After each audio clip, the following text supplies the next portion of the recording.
Hello friends, travel and food में एक बार फिर से आप सबका बहुत बहुत स्वागत है। मैं हूं दीप्ति और मैं फिर से आपके लिए एक ट्रैवल वीडियो लेकर आई हूं। एक्चुअली ये एक वीडियो नहीं है, एक वीडियोस की सीरीज़ है जो कि है नॉर्थ ईस्ट इंडिया का। नवंबर में हम 12 दिनों के टूर में नॉर्थ ईस्ट इंडिया गए थे और वहाँ पर हमने आसाम, मेघालय और अरुणाचल को कवर किया और उसकी टोटल 14 वीडियो बनी है और उसमें हमने वहाँ क्या देखा, क्या किया, कैसा एक्सपीरियंस रहा, वो सब मैं शेयर कर रही हूँ।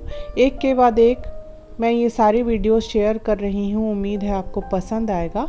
अगर ये वीडियोस आपको पसंद आते हैं तो लाइक कीजिएगा और मेरे चैनल को सब्सक्राइब भी कर लीजिएगा प्लीज़, और हो सके तो शेयर भी कीजिएगा और कमेंट में मुझे बताइएगा कि वीडियो आपको कैसा लगा। तो चलिए शुरू करते हैं नॉर्थ ईस्ट इंडिया की ट्रैवल सीरीज़। काफ़ी सालों से मेरी इच्छा थी नॉर्थ ईस्ट इंडिया जाने की, तो मेरी ये इच्छा अब पूरी हो रही है। तो सबसे पहले हम रायपुर से गए दिल्ली और सेम डे हमने फिर दिल्ली से गुवाहाटी की फ़्लाइट ली और गुवाहाटी में हमें एक टूर एंड ट्रैवल जो ग्रुप होता है उनको ज्वाइन करना था, जो कि मुंबई से आ रही थी। और ये है गुवाहाटी का एयरपोर्ट। छोटा सा एयरपोर्ट है, बहुत बड़ा नहीं है, लेकिन यहाँ उतरते से ही ना बहुत अच्छा सा फील हो रहा था, क्योंकि एयरपोर्ट का ये बैम्बू आर्ट वाला जो डेकोरेशन है ना, इसे देखकर ही लग रहा था कि हम नॉर्थ ईस्ट इंडिया में एंटर कर चुके हैं। क्योंकि नॉर्थ ईस्ट इंडिया का बैम्बू से बने हुए जो हैंडीक्राफ्ट है वो कितने ज़्यादा सुंदर और फेमस है, ये तो हम सभी जानते हैं। और उसी से इन्होंने देखिए यहाँ पर कितने सुंदर तरीके से इसको डेकोर किया है। और दूसरी ओर देखिए यहाँ बहुत बड़ी सी एक घड़ी बनी हुई है और जिस पर गेटवे टू गुडनेस लिखा हुआ है, और इसमें ना यहाँ की जितने भी देखने लायक जगह हैं उन सबको यहाँ पर दिखाया गया है। और चूँकि हम दिवाली के बाद ही गए थे तो यहाँ पर हैप्पी दिवाली का भी इन्होंने बहुत बड़ा सा डेकोरेशन करके रखा हुआ है, देखिए लाइट से। तो ये भी बहुत सुंदर था। तो जब तक लगेज नहीं आ रहा था तो हम लोग यही सब देख रहे थे। और ये है निहारिका गेस्ट हाउस, जो कि है गुवाहाटी के पल्टन बाज़ार में। तो जिस दिन हम पहुँचे उस दिन रात को हमने यहीं पर स्टे किया और फिर नेक्स्ट डे हम अपने ग्रुप के साथ जुड़े और फिर आगे का सफ़र हमने उन्हीं के साथ में तय किया। तो चलिए फिर अंदर चलते हैं और आपको रूम टूर दिखाते हैं कि कैसा है यहाँ का रूम। बहुत सिंपल सा रूम था, सारी सुविधाएं तो थी पर बहुत एकदम हाईफाई कुछ नहीं था। जितनी ज़रूरत थी हमारी वो यहाँ पूरी हो रही थी। हमने इसे ओयो के थ्रू बुक किया था, लेकिन ओयो से बुक करने का हमारा जो एक्सपीरियंस था वो बहुत अच्छा नहीं रहा, क्योंकि हमने ये रूम्स जिस रेट में बुक किए थे वहाँ जाने के बाद वो बोलने लगे कि नहीं आपको और पैसे देने पड़ेंगे बाद में। हालांकि बातचीत करने के बाद हमें पैसे नहीं देने पड़े, लेकिन हमारा एक्सपीरियंस अच्छा नहीं रहा। मुझे नहीं मालूम बाकियों के साथ में ओयो का एक्सपीरियंस कैसा है। नेक्स्ट डे मॉर्निंग हम फिर से गुवाहाटी एयरपोर्ट गए और वहाँ पर हमने अपने ग्रुप को ज्वाइन किया और फिर हम सुबह निकल पड़े शिलोंग जाने के लिए। शिलोंग जाने का जो रास्ता है वो भी काफ़ी अच्छा था, काफ़ी हरा भरा पहाड़ों से भरा हुआ था।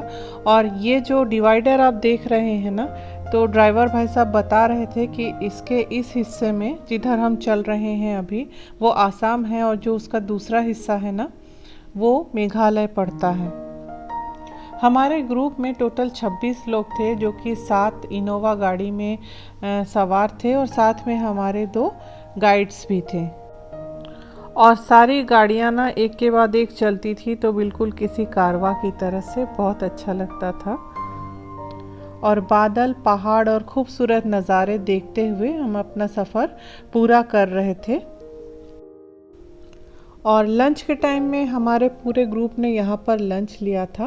तो ये होटल भी अच्छा था और लंच भी बहुत अच्छा था, लेकिन यहाँ का डेकोरेशन हमें बहुत ज़्यादा पसंद आया था। इन्होंने प्लांट्स को बहुत सुंदर तरीके से रख कर ना डेकोर किया था।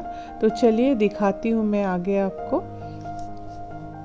और ये जो मेरे साथ में दिख रही है ये मेरी कज़िन है और सामने उनके हस्बैंड हैं। तो हम चारों साथ में ही रायपुर से गए थे। और ये है हमारी व्हीकल जिसमें हम ट्रैवल कर रहे थे। इसका नंबर है 4 और अगले पूरे ट्रिप जो नॉर्थ ईस्ट इंडिया में होने वाला है तो वो हम इसी में पूरा करने वाले हैं। और ये देखिए इस रेस्टोरेंट का डेकोरेशन प्लांट्स से कितना सुंदर इसे हरा भरा बनाया गया है। बहुत सुंदर है ये। और ये इतना सुंदर लग रहा था इसीलिए मैंने इसकी वीडियो ली ताकि इसे मैं आप सबसे भी शेयर कर पाऊँ। और ये है रेस्टोरेंट का इनसाइड। यहाँ पर भी इन्होंने ढेर सारे प्लांट्स लगाए हुए हैं और हमारे सारे ग्रुप मेंबर्स ने यहाँ पर लंच लिया था।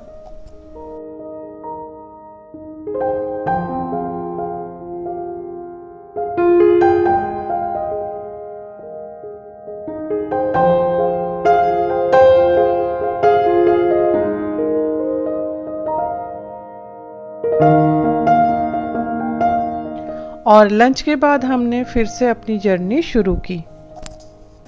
नॉर्थ ईस्ट इंडिया अपने सीनिक ब्यूटी के लिए बहुत ज़्यादा फेमस है और हम सब वही देखते हुए आगे बढ़ रहे थे और अपनी जर्नी को पूरा कर रहे थे।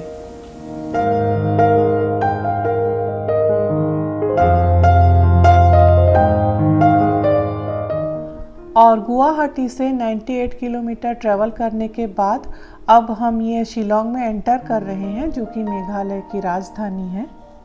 शिलोंग में सबसे पहले हमने जो जगह देखी वो है ये उमियम लेक। बहुत बड़ा और बहुत खूबसूरत सा लेक है ये। आज की डेट में हम यहाँ पर बोटिंग करने वाले थे शाम को, लेकिन जब हम वहाँ पहुँचे तो पता चला कि उस समय वहाँ कुछ वाटर स्पोर्ट्स के टूर्नामेंट होने वाले थे, इसलिए सिक्योरिटी के पॉइंट ऑफ व्यू से उसे आम पब्लिक के लिए बंद किया गया था कुछ दिनों के लिए। शिलोंग में हम 3 दिन रुकने वाले हैं, तो देखते हैं इस बीच यहाँ आ पाते हैं या नहीं। तो जब हम यहाँ बोटिंग नहीं कर पाए तो फिर हम सीधे पहुँचे अपने होटल, जिसका नाम था द पॉइनी सुक। और ये देखिए यहाँ का ये एंट्रेंस है और ये हमारे सारे ग्रुप मेंबर्स के लगेज जो यहाँ पहुँच चुके हैं। और ये होटल जो है ना वो शिलोंग के मेन रोड पर ही है, तो हमें बहुत अच्छा लगा था इसका जो लोकेशन है। आसपास बहुत सारा मार्केट, शॉप्स वगैरह सब है यहाँ।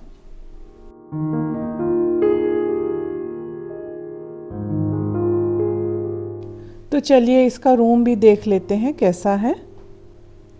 तो रूम तो वैसे ठीक ही है, छोटा सा है, सारी फैसिलिटीज़ है यहाँ, लेकिन यहाँ ना वेंटिलेशन का थोड़ा मुझे प्रॉब्लम लग रहा था कि जो खिड़की है वो खुलती नहीं थी या वहाँ पर एक डक्ट जैसा कुछ था, तो एयर सर्कुलेशन का थोड़ा प्रॉब्लम था यहाँ। वैसे तो यहाँ एसी था, एसी ही चल रहा था, लेकिन फिर भी कई बार होता है ना खिड़की खोलने की इच्छा होती, तो वो जो खिड़की आपको दिखाई दे रही है वो खुलती नहीं थी एक तो, और खुलने पर भी ना पीछे उसके डक्ट ही था। हम शाम को यहाँ पहुँचे थे और फिर थोड़ी देर आसपास घूमने के बाद रात को हमने यहाँ पर डिनर लिया, क्योंकि नेक्स्ट डे हमें शिलोंग को एक्सप्लोर करने के लिए निकलना था। और ये है नेक्स्ट डे मॉर्निंग का व्यू, जो कि इस होटल के रेस्टोरेंट से, जो कि इनका रूफटॉप रेस्टोरेंट है, वहाँ से ये व्यू है। वैसे तो ये व्यू बहुत सुंदर लग रहा था, लेकिन कहीं मेरे मन के कोने में ये भी चल रहा था कि जब मैं नॉर्थ ईस्ट इंडिया की कल्पना करती थी तब मुझे ऐसा लगता था कि मुझे हमेशा खुला पहाड़, आसमान देखने को मिलेगा, लेकिन यहाँ ऐसा नहीं है। यहाँ भी डेवलपमेंट के नाम पर देखिए ये कंक्रीट का जंगल ही बिछ गया है और फ्लैट कल्चर जो है वो अपना पैर पसार रहा है धीरे धीरे यहाँ भी। खैर फिर भी ये सब चीज़ें बहुत अच्छी लग रही थी। और देखिए मैंने बोला था ना कि एकदम ये होटल मेन रोड पर ही है, तो ये देखिए कुछ इस तरह से यहाँ पर ये नीचे जो है वो मेन रोड दिखाई दे रहा है। और ये रूफटॉप रेस्टोरेंट पे हम यहाँ ब्रेकफास्ट लेते हुए, और साथ में ये हमारे ग्रुप के मेंबर्स भी यहाँ पर ब्रेकफास्ट ले रहे हैं। धीरे धीरे हमारा भी उनसे परिचय हो रहा है। सारे लोग अलग अलग जगह से आए हुए हैं।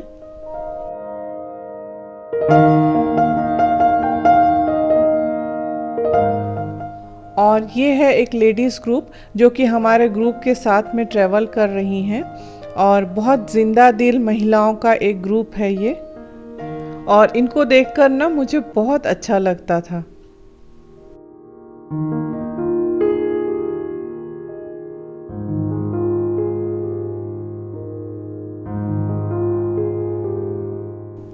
और ब्रेकफास्ट के साथ हमने यहाँ की गुनगुनी धूप और खूबसूरत नज़ारों को भी बहुत एंजॉय किया।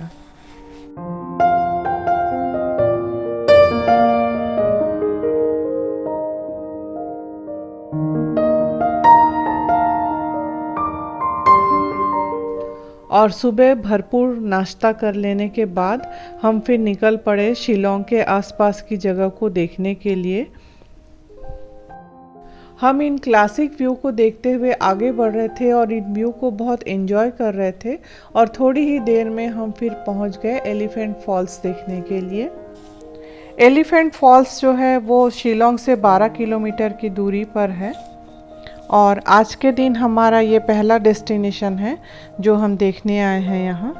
एलिफेंट फॉल्स देखने के लिए जैसे ही हम गाड़ी से उतरते हैं तो वहाँ पर ये एक बहुत बड़े एरिया में ना मार्केट प्लेस जैसा बना हुआ है और यहाँ पर यहाँ की लोकल जो हैंडीक्राफ्ट वाली चीज़ें हैं वो सारी चीज़ें बिकने को रखी हुई हैं, तो हम सोवेनियर के तौर पर यहाँ से ले सकते हैं या किसी को अगर गिफ्ट्स वगैरह देना है तो यहाँ से हम ले जा सकते हैं। तो बहुत सुंदर सुंदर चीज़ें यहाँ रखी हुई थी बनी हुई। और ये अब हम चलना शुरू किए हैं एलिफेंट फॉल्स देखने के लिए। चलना क्या, एक्चुअली उतरना पड़ता है इसे देखने के लिए। एलिफेंट फॉल्स 3 लेवल पे है, तो पहला लेवल ये है और इसके बाद और थोड़ी सीढ़ियाँ उतरने के बाद में दूसरे लेवल पर पहुँचते हैं और फिर थोड़ी और सीढ़ियाँ उतरने के बाद में हम तीसरे लेवल पे पहुँचेंगे। इस तरह हमें टोटल 150 सीढ़ियाँ उतरनी पड़ती हैं और वापस भी हमें फिर वही 150 सीढ़ियाँ चढ़ के आना भी पड़ता है। और ये सीढ़ियाँ कहीं कहीं पर इसकी हाइट भी थोड़ी ज़्यादा है, कहीं पर बहुत सकरी सी सीढ़ी हो जा रही है और गीली गीली सी भी रहती है। तो इसलिए गाइड्स हमें बोल भी रहे थे कि अगर आप 150 सीढ़ी फिर ऊपर चढ़ के आ पाओगे वापस तभी तो आप उतने तीसरे लेवल तक जाओ, नहीं तो फिर आप ऊपर से ही देख लो। लेकिन हम लोग गए थे नीचे तक, तो चलिए आप भी देखिए मेरे साथ यहाँ किस तरह की सीढ़ियाँ हैं। और ये झरना देखिए कितने सारी इसमें एक साथ धाराएं बह रही हैं, बहुत सुंदर है दिखने में ये।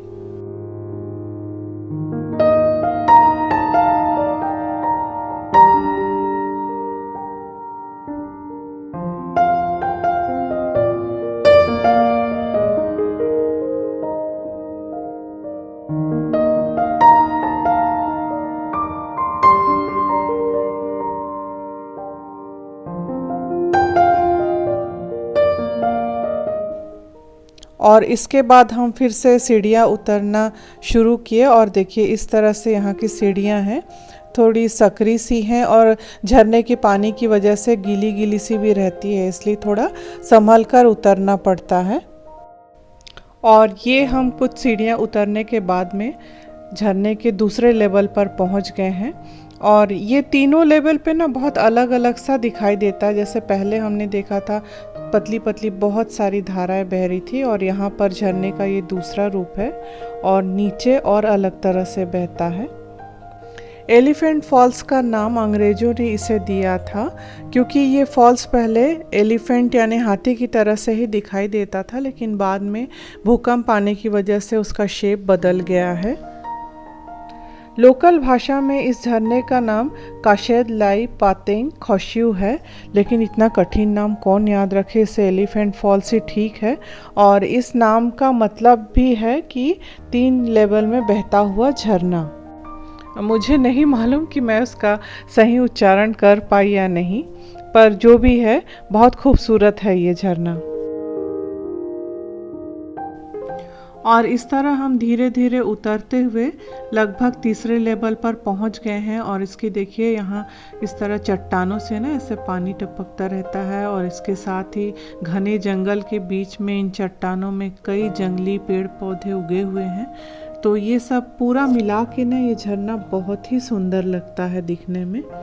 तो जब तक हम तीसरे लेवल पर नहीं जाएंगे तो इसकी खूबसूरती का हमें पता ही नहीं चलेगा। और ये देखिए ये तीसरे लेवल से इस तरह से दिखाई देता है और साइड में आपको दिखाई दे रहा है सीढ़ियाँ, तो ये सीढ़ियों से उतरते हुए हम यहाँ पर पहुँचे हैं।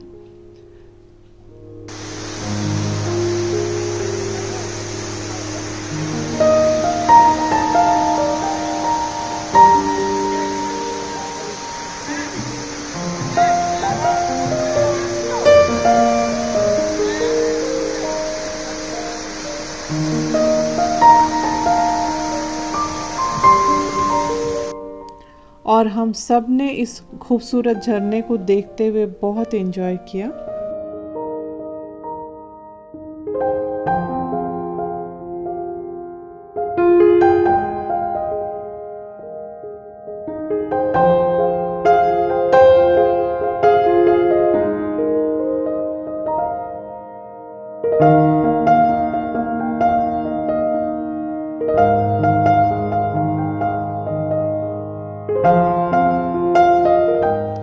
और अब है वापस से चढ़ने की बारी, जो कि थोड़ा कठिन होने वाला है, लेकिन कोई नहीं, जब उतर गए हैं तो धीरे धीरे चढ़ भी जाएंगे।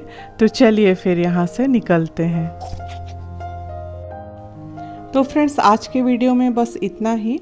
इसके बाद हम जहाँ भी घूमे हैं वो मैं अगले वीडियो में शेयर कर रही हूँ, तो मेरे साथ में बने रहिएगा। मिलते हैं फिर, बाय बाय।